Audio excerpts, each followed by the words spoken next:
Tuhan dimuliakan di setiap pujian. Salam sejahtera untuk kita semua. Shalom. Damai di hati.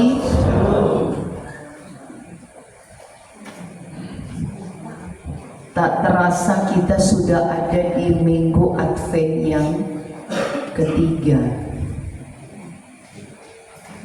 Dengan banyaknya suasana sukacita, suasana bahagia yang tetap terus menjadi bagian hidup kita. Berharap tidak hanya terlihat ketika kita ada di perayaan menyambut Natal, tapi akan tetap terus dinyatakan dari waktu ke waktu di setiap saat hidup kita berkarya. Karena untuk menikmati dan merasakan kehidupan yang adil, damai, dan sejahtera, itu yang orang inginkan dalam hidup kita. Walaupun banyaknya tantangan, pergumulan, persoalan, tetapi kita tetap terus membutuhkan semangat, kekuatan untuk bisa melewati dan melalui itu, manakala hidup kita tetap terus terbuka untuk menyambut keadilan, kebenaran, dan damai sukacita itu ada dalam hidup. Kalau orang mau menutup diri untuk itu, ya orang nikmati dan rasakan sendiri. Sebenarnya yang kita alami adalah tidak jauh berbeda dengan situasi kondisi umat Israel ketika mereka keluar dari tanah pembuangan. Mereka dapati bahwa tempat mereka tidak lagi nampak. Rumah rusak, tempat ibadah. Mungkin kalau orang mau ingat tuh banjir kan, mungkin seperti itu orang perasaan. Mau mulai dari mana orang mau bikin? Israel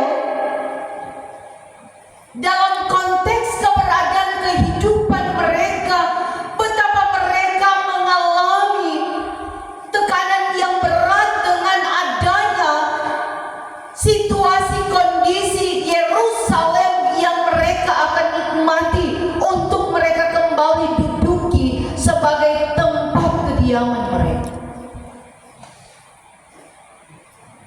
Di tengah situasi kondisi seperti itu, Allah memakai Zakaria untuk menyampaikan penguatan lewat nubuatan dari Tuhan.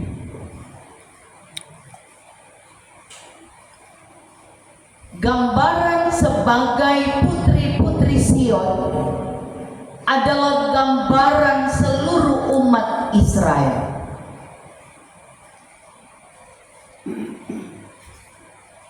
Tetap terus disampaikan, hendaklah mereka bersorak-sorai. Mereka menyatakan ucapan syukur kepada Tuhan. Walaupun harus ada yang mereka lanjutkan dalam pekerjaan untuk menyelesaikan apa yang menjadi kebutuhan mereka. Tapi Zakaria tetap terus menyampaikan seruan untuk mereka tetap terus memiliki iman dalam pengharapan kepada Tuhan Sang penolong kehidupan. Ketika mereka mendengarkan nubuat-nubuat itu, orang Israel sementara menantikan sang raja, mereka pun turut untuk menikmati sambil bermohon untuk kiranya Tuhan mendatangkan raja yang akan datang melawat mereka. Yang dorang berpikiran nyandak seperti raja yang mendahului mereka, Raja Ahaz. Tetapi yang mereka harapkan adalah raja yang hendak memberi keadilan di tengah situasi kondisi yang ada. Karena itu, raja yang dimaksud oleh Zakaria adalah bukan raja yang datang dengan kemegahan dan keperkasaan, tetapi raja yang datang dengan penuh kerendahan hati. Mengapa? Raja yang datang mengendarai keledai, bukan memakai kuda, toh? Karena sebenarnya simbol kekuasaan seorang raja pasti dia harus memakai alat yang dia pergunakan seperti kuda, menunjukkan kekuatan, kekuasaan. Dalam budaya umat Israel, keledai dipandang sebagai binatang yang bodoh tapi lembut. Mengapa Allah memakai keledai untuk dia pergunakan sebagai alat menuju kota kudus dalam menyatakan dirinya sebagai Mesias dan Juru Selamat? Dia nak menekankan di sini bahwa ternyata kehadirannya ia akan datang membawa damai bagi semua orang tanpa terkecuali dengan melihat dari sisi kehidupan yang ada. Mau bilang orang bodoh, mau bilang orang pandai, mau bilang kaya, mau bilang susah, terpinggir dan seterusnya.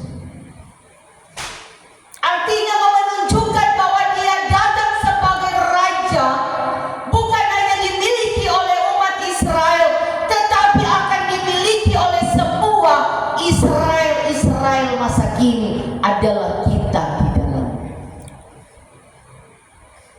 Dan dengan jelas dalam bagian bacaan bahwa justru dia akan meniadakan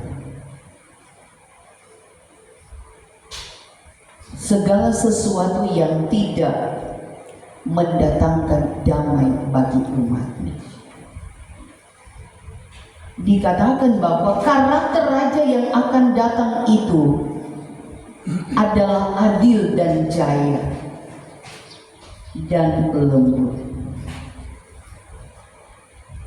memberi makna bagi kita bahwa dia tidak akan pandang bulu satu dengan yang lain, tetapi dia akan melihat dalam satu tatanan kehidupan untuk mereka boleh nikmati sambil mereka boleh bersyukur kepada dia, sang raja damai yang betul-betul memberi diri dalam hidup.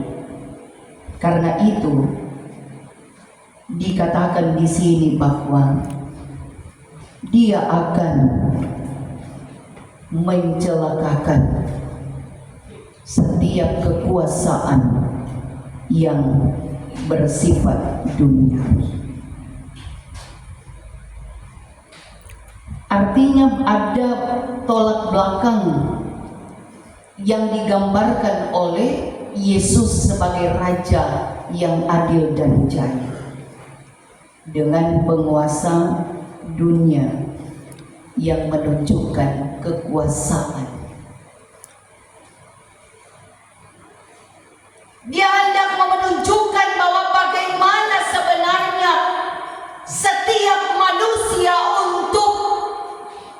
mengalahkan setiap keakuan dalam diri. Karena itu tugas sang raja yang akan datang itu adalah melenyapkan perangkat-perangkat perang. Sakaria mengungkapkan itu. Mereka yang mengikuti dia pasti akan menikmati hidup dengan berlimpah sukacita. Mereka yang akan mengikuti dia pasti akan memiliki apa yang diperlukan. Dan kunci kerajaan yang Raja Damai bawa di tengah bangsa-bangsa adalah kasih, kelemah lembutan, semangat dalam menghadapi setiap pergumulan. Karena itu dalam tugas membawa damai kita dituntut untuk kiranya dapat mengartikan itu dalam diri kita. Milikilah damai dalam hati kita. Jangan orang cuma bilang tuh damai di hati. Karena itu Ibu Jalia, ada jatuh jemaat jaga baca waktu damai di hati itu tangan dan di hati. Karena mungkin dia merasa bahwa belum bisa untuk dia merespon. Tapi ternyata firman Tuhan membawa kita pada sebuah pemahaman dalam tugas tanggung jawab kita. Hendaklah kita membawa damai, milikilah damai itu dalam diri kita, dan itu akan kita bisa terjemahkan di tengah kehidupan dengan sesama kita. Dan hal ini juga menegaskan bahwa tugas pemberitaan Injil bukan dengan pedang atau senjata dan sikap arogansi, melainkan milikilah hati seorang hamba. Banyak, bukan di sini, di sana. Jadi pelayan Tuhan cuma dapat lihat kalau dia ada di ibadah kolom. Yang penting sobekeng kita bekerja. Tapi kegiatan-kegiatan jemaat cuma mau hitung dengan jari. Kalau dia mau dapat hitung, ada tuh memang belum dapat lihat. Mari di jemaat sana, bukan di sini. Ini menjadi satu perhatian bagi kita. Apalagi dalam tahun pelayanan. Kolom soklar tuh yang soklar kurang ada 2 kolom. Bapak Ibu sudah komisi masih ada. Menjadi tanda awas bagi kita dalam sebuah komitmen ketika Allah mengutus, ketika Allah mempercayakan kita untuk mendatangkan damai. Damaikanlah hati kita dengan Tuhan lewat tugas tanggung jawab pelayanan kita. Maka konsekuensinya adalah sebuah berkat kalau orang mendamaikan hati kita dengan Tuhan. Maka kalau orang belum mampu mendamaikan hati kita dengan Tuhan, no apalagi dengan manusia sesama dengan kita. Hati no beton, pasti akan muncul. Artinya tuh keegoisan, keakuan. Yang penting buat kita so jadi beda Tuhan.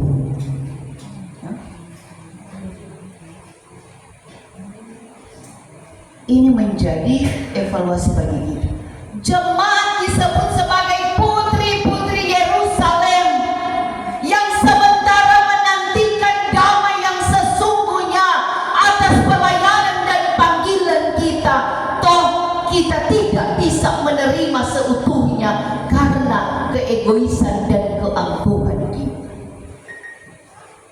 Susah mau dapat Pak kan? Tuh hati seorang hamba. Kalau di jemaat Maranatha rame, pasti semua memiliki hati seorang hamba. Amin.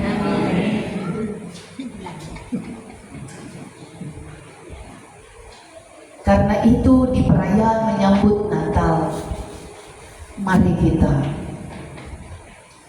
menerima kehadiran Raja Damai dalam hidup, untuk kita bisa mengajak kepada jemaat.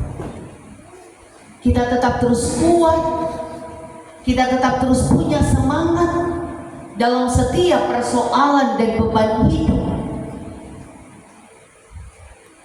agar supaya kita akan menikmati janji berkat Tuhan, bahwa orang yang tetap setia sampai ke tamat, maka hidup diberkati.